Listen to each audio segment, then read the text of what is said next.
Run. Hai adik-adik, sempena Hari Guru, Kak Nelly nak terjah staff dekat kumpulan Karangcraft. Dekat tangan Kak Nelly ni ada 2 kertas, satu lagu negeri dan satu lagi lagu sekolah. So kita nak tanya dorang sama ada dorang ingat ke tak lagu sekolah dan lagu negeri dan dorang kena nyanyikan. So jom ikut Kak Nelly. Cik Min, saya nak terjah. Okey, pilih salah satu. Okey, tengok. Lagu negeri. Alah. Alright. Lagu negeri. Okey, tengok. Lagu sekolah Ni, okey nah, tengok. Lagu negeri. Lagu negeri. So. Okey, tengok. Oh, nampak lagu negeri. Duli yang maha mulia, Tuhan yang maha kuasa. Alamak, lupa lah. Selamat Tuhan kurniakan, selamat Pulau Pinang, negeriku tercinta dan bahagia. Okay, kami putera-puteri sekolah ini bangun melengkapkan diri, menyusun dengan memerah otak. Begitu je.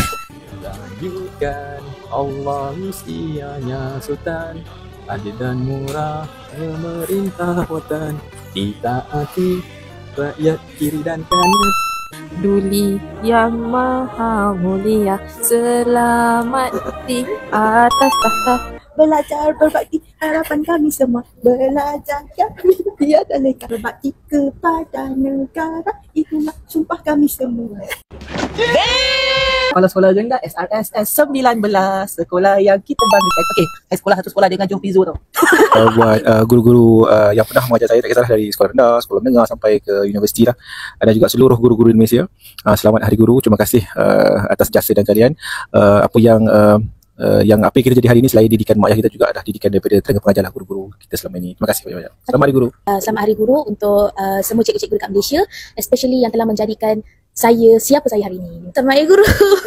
Selamat Hari Guru kepada semua guru-guru yang pernah mengajar saya dari SK Sekolah Kebangsaan Kuala Kurau, Sekolah Menengah Kebangsaan Iskandar, Bangsa Perak. Terima kasih lah jadikan saya yang saya hari ini. Selamat Hari Guru kepada semua guru-guru di Malaysia dan di luar Malaysia.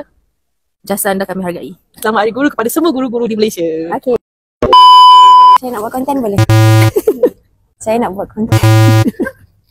No! God, please, no! No!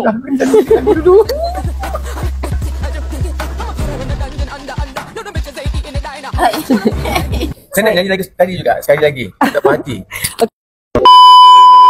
Duli yang maha mulia, selamat di atas tahta, Allah selanjutkan usia tuanku, rakyat mohon restu bahawa duli tuanku, bahagia selama-lamanya, aman dan sentosa, Duli yang maha mulia. Terima kasih.